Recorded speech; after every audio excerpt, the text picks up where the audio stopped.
Hello and welcome to Around the Planet for the month of April. I can't believe it's spring, super exciting.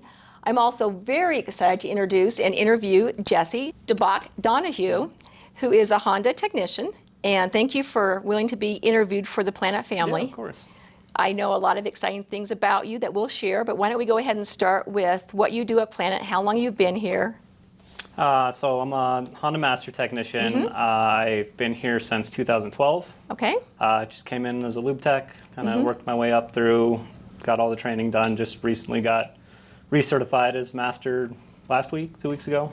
Which is a huge honor. I don't think everybody realizes it's a huge honor to be a Master Technician. And it's not easy. Yep. So why don't you tell us a little bit about achieving that goal and how long it takes and all the different tests? Yeah, it's especially now that they're have the rolling certification, so it expires every 5 years. So took me about 5 years from the first time I hired, which was, came in as a lube tech, got on the line, and once I started getting sent to training, I was here in town at the time, started going a lot and got certified pretty quickly. It's impressive. I started going. And then this is my first time back to school since 2017, last 2 weeks ago, I guess it was. Okay. So yeah, got all that all caught up, got EV certified, and that's awesome. Pretty much fully up to date now. So yeah, it was a pretty long process, but it's it is a long process. It is. Yeah. Wait, did the training change a lot in 5 years? From I know obviously you said the EV training. Well, I didn't have to redo a lot. I just had to get caught up on anything that had changed. There was a different facility I went to too. I was sent down in Dallas. So okay. Well, something different. Yeah. Was it nice weather? It was great. I got to see the eclipse. I was there right. Oh my gosh, lucky you! Right in the totality. We all took lunch break. Wow. It was super cool. It was incredible. Yeah. That is you get some great pictures. No, my phone didn't. Really I tried one, and we were here in Colorado, so it wasn't quite the same. But yeah, once actually hitting totality, I'd been in partials before, but totality was completely worth it. It was How long was it for? 4 or 5 minutes. That's what I heard. Yeah, so got really dark. Wow. I mean, and when it's full totality, you can look at it too. And it was so cloudy that day, it was kind of coming in and going. We didn't really know if we were going to be able to see anything. And that's amazing. It was broken up just enough during it that, well, it was a super cool experience. So thank you for that. Awesome. That worked out great. That was a pretty big surprise. Wow. To get to see that. Yeah. How big was your class? 10 people, 12 people. Oh, nice. Like okay, and everyone's getting their Master Technician. Yeah, working towards it. Yeah. Some people were starting out. A couple of us were just getting recertified. How would you motivate them or encourage them? Because you did it quick, and you're very young to have achieved this goal. How would you encourage them or give them some instructions on how to do it? I mean, you have to be motivated enough to get through all your self-study side. So you have to get complete on all our online modules that we do training on our own for Honda stuff. And then once you're done with that, they can actually start sending you to the training center. Right. And that's a little out of our hands as technicians. We kind of I just kept bugging Juan at the time, or Kyle, I guess it was Kyle. Yeah, Kyle French at the time. Yeah. Like, hey, I really would like to go do this. I'd really like to go do this. And just kind of stayed on him about it, and he started sending me. Okay. So yeah, it takes some motivation, and it makes your job as a technician easier. Does it really? Well, yeah, because you get a better background on stuff. You're not going to be spending as much time diagnosing stuff. That's true. So being a flat rate job, it's worth your time. It pays in the end, quite literally. Yes, so. for sure it does. For sure it does. So yeah, it's good motivation for anyone that's starting out to stay on it. Because self classes, is that the part that you think was the most challenging, or would be the most challenging for somebody because you have free time or take your classes? Yeah, so that was kind of challenging. So I did most of that just in my free time. Right. So it was like a homework. I mean, sometimes we'd be slow here and I'd get a couple done, but it was a lot of doing it at home. Right. And you guys do pay us to do the modules and stuff, which is good motivation to do them as well. Right. But that took a couple years to get to all of them, because I think the total number has reduced, but it was over 200 when I completed them. I think I might be misremembering. Well, no, you could be. It's a lot. I know it's a lot. It's not easy, because we talk about that a lot, how to be a master technician is something that takes a lot of time, and you really have to work at it. Yeah, it's a gradual process. It is a gradual process, and you have to stay motivated. So. Yeah, and you have to tie that in with doing the work here every day and actually applying what you learn and all that. So. Great job. Yeah, thank you. So thank you for going back to the training again. It was great to go. Once again, I was just kind of bugging Connor about it. So. And the eclipse worked out perfect. Yeah, that was a lucky week to go. So. I love it. So tell us, what would you say your best part of your day is, and what's the worst? I mean, it's always really satisfying when you have a difficult problem, Right. and you finally get to the answer, and Wow. you do the fix and it works. Like, that's always really satisfying. Uh-huh. And I mean, one of the most difficult parts is just when you just can't find that answer, I know. or I mean, with us just dealing with something that doesn't want to come apart. And, Right. Right. You know, that ties into flat rate too. So the longer you're spending on something, know. like it can be demoralizing at times Right. to be stuck against that and not feel like you're getting anywhere. To solve that puzzle Yeah, piece. when you actually get it in place and get everything working and get the car back, and that's always a really good feeling. You're like, yes. Yep. And of course, the customer loves it too. Sometimes you have something that I hear this little ding, or I hear this, and someone brings it to you, and you're like, I don't hear it, and then you're just like, come drive with us. Yeah, noise complaints are definitely one of the hardest things I know. to get fixed. So. And it's like, well, when I go over this one certain bump, I hear it, and you're like, or you hear something that they're not hearing, and you fix that, and that can be pretty frustrating. yeah, that's very frustrating, because you're like, no, I still hear that problem. So, You know, we end up frustrated, the customer ends Right, up frustrated, right. the advisor's frustrated. right, everyone is, yep. And thank God that doesn't happen very often. No, but yeah, it's definitely, it does definitely happen. a challenge of the job. It is challenging, and I think you guys have a very serious job. I mean, you're fixing somebody's car. It's not fixed properly. Right. It can have huge negative repercussions. Yep, that sure can. So, huge responsible job, and I appreciate all that you do. Thank you. Yeah. Well, I happen to know something fun about you, because we ran into you at lunch, Lee and I did, and you had just gotten back from your trip because you take some time off, which of course we love having you here, but we also understand your passion is to go and hike and do treks, and you just completed the Continental Divide. I did the Continental Divide in 2023, summer 2023, and in Okay. 22 I did the Appalachian Trail. Okay, all right. Out east, that's Georgia to Maine. Wow. So I did a little research, and it's very challenging. A lot of people don't make it. Yes. So why don't you tell us, since I don't know that much about it, why don't you tell us a little bit, like, first off, how did you decide to do this? Do you do this all the time? Yeah. What motivates you?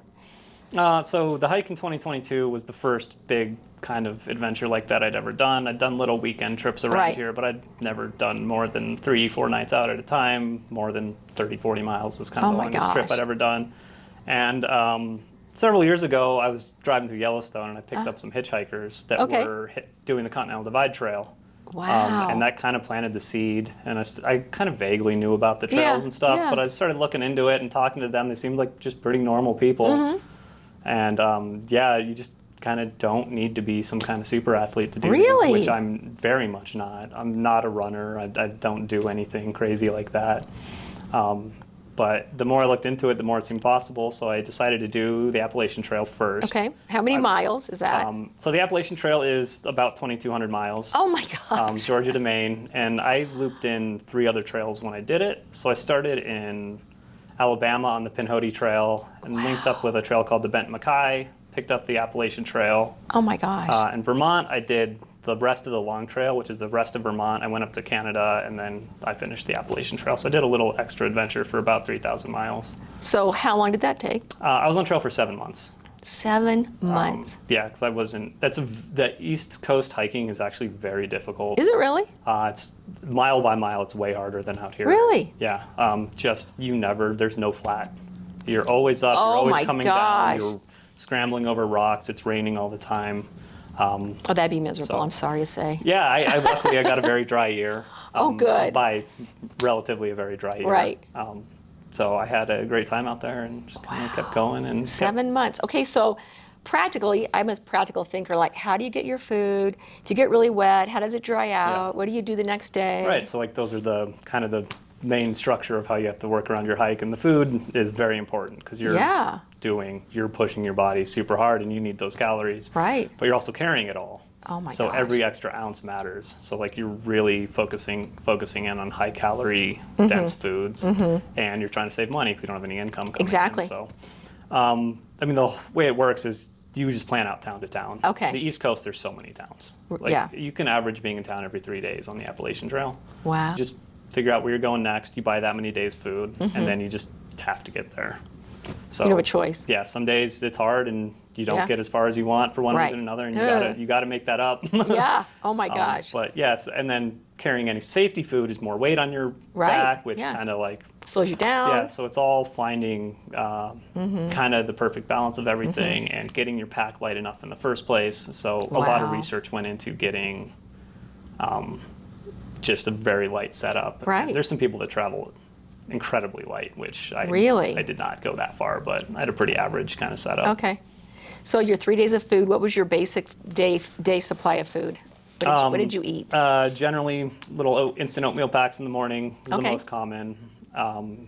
I would tend to do peanut butter, tortillas, honey kind of thing for lunch. And then dinners, I'd do like pasta sides, rice sides, like little I didn't usually buy the backpacking dehydrated meals because those are very expensive and that adds up over months 7 and months and months. yeah.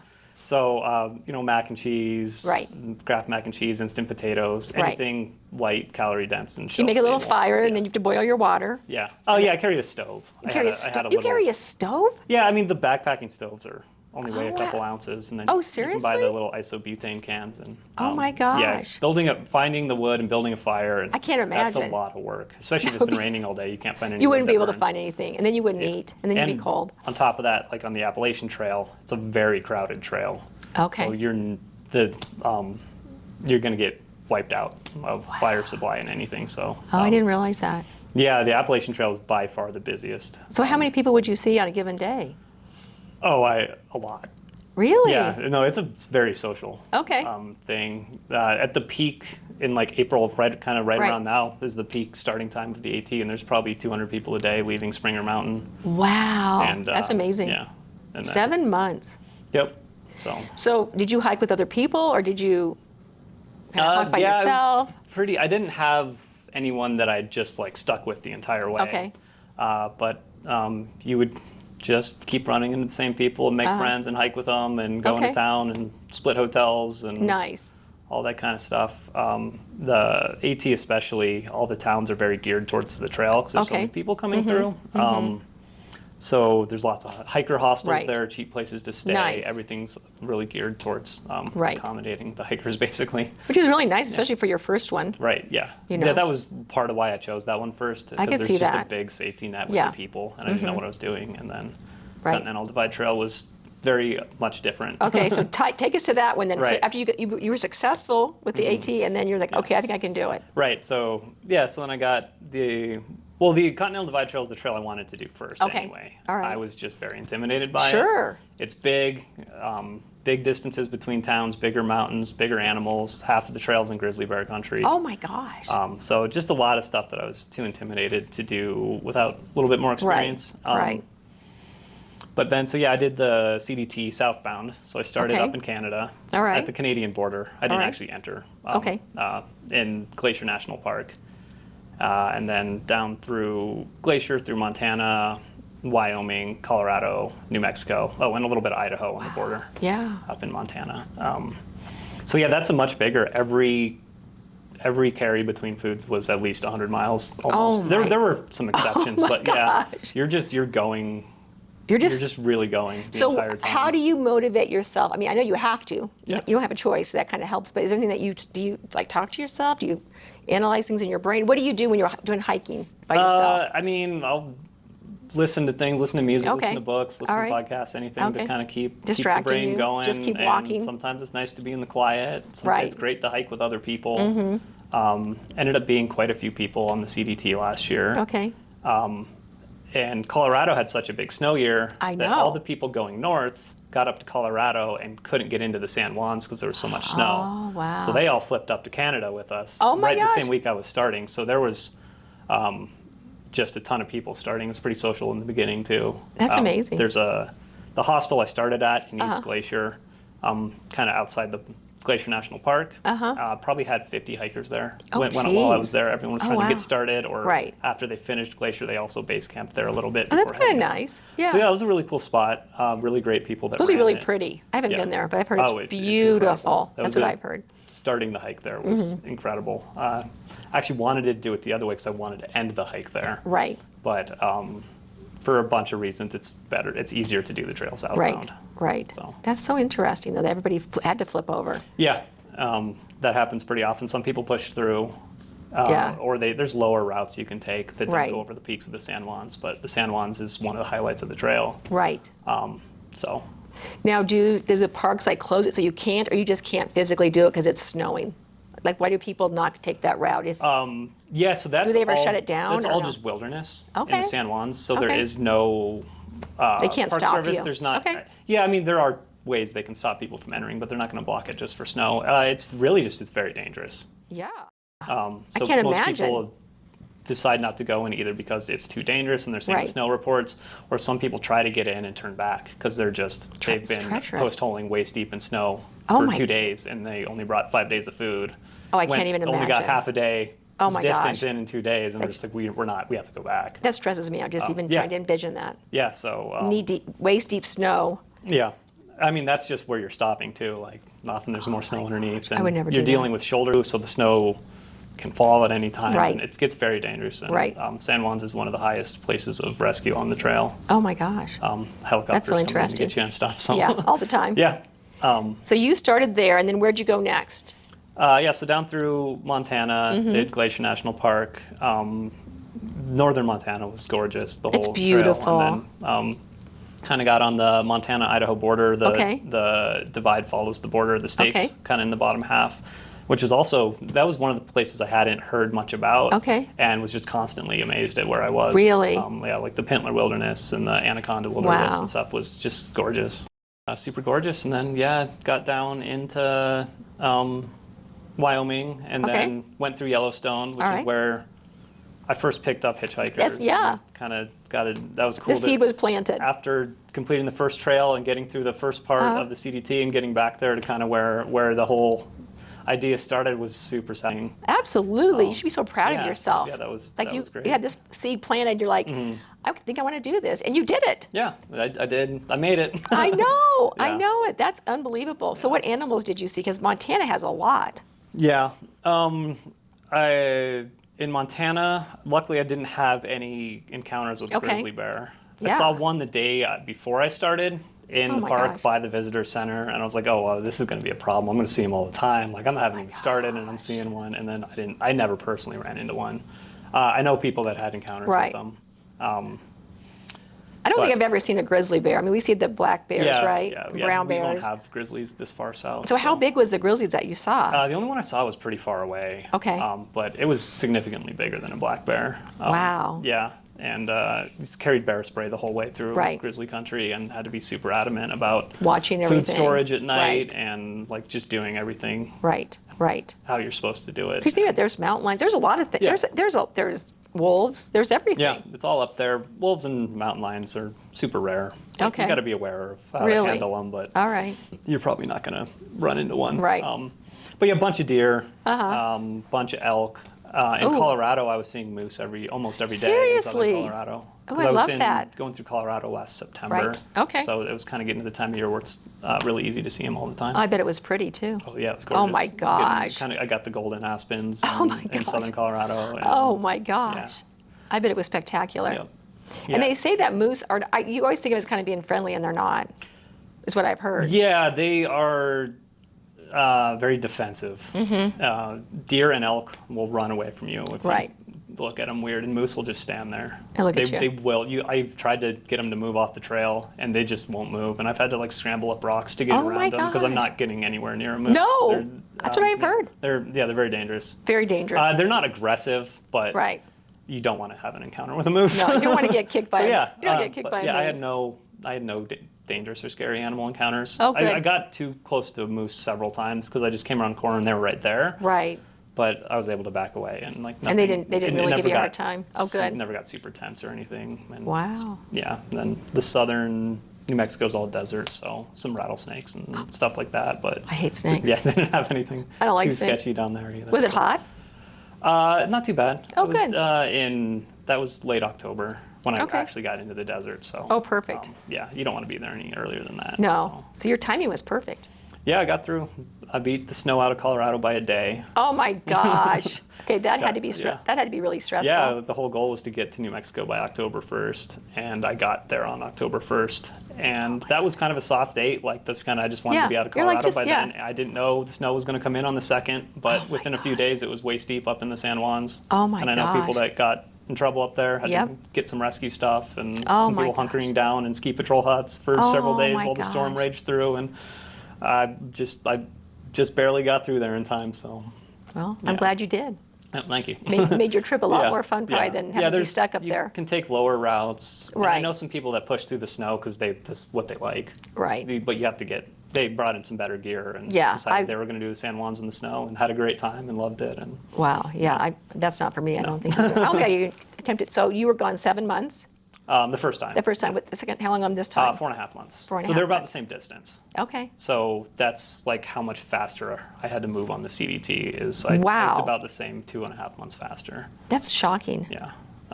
Just because I still only beat the snow by a day. Right. Oh, I know. Can And you imagine? I couldn't have started much sooner either because the snow had to melt out of Right. Montana to start as well. So I know the CDT was a huge goal for you, obviously, because that's where it was first planted. But you also loved the other one. So which one did you like better? Would you say, or are they both fun for different reasons? They're fun for very different reasons. I mean, the CDT is the one I really wanted to do. Right. I grew up here in Colorado. The Rockies are very close to my heart. I'd never even really been out east before. Right. So Yeah. and the CDT has got just a lot more kind of prestige around it. So For sure. that's got a little bit more bragging rights. Yeah.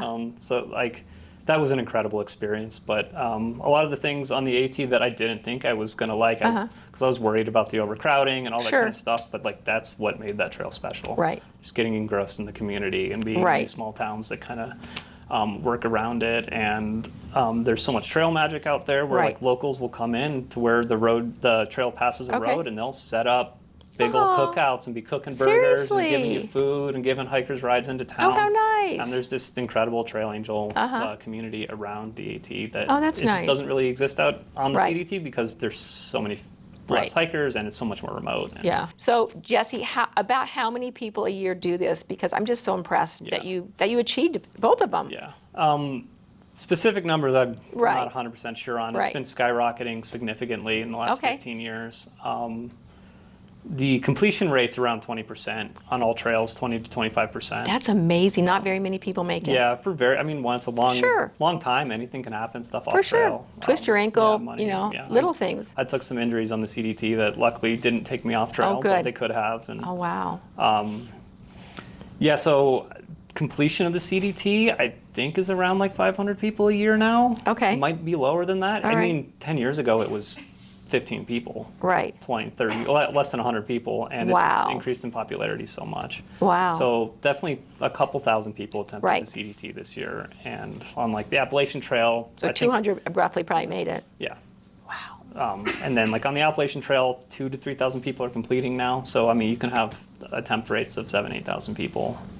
So Jessie, you mentioned it on the AT, I say AT trail, but the AT, that you were surprised with like trail angels. It just sounds like it was such a great environment and it opened your eyes up in a different way. In what way, if you feel comfortable sharing, would you say that it did that? I mean, I've always been a pretty individual person, pretty kind of quiet, and just being launched into a community like that of just people with the same goal and everything. It was fun. You're just a huge part of a group. Right, You can't even help but get absorbed into that group. So like there's big groups of people that travel in like trail families where I knew groups of 10, 12 that just hiked together. Wow. And I didn't stick with any group that big or anything, but like I hiked with some people for pretty long periods of time that I'm still friends with. Right, A friend yeah. on the AT that I hiked the longest with started the CDT with me actually. Okay. So yeah. Okay, which is nice. That's Yeah, it an was added great. bonus. Like you would Yeah. have ever thought, like I'm not really going on this trip for that reason. Right, yeah. But it's a great side benefit. Right. No, That's it was awesome. wonderful. And yeah, they're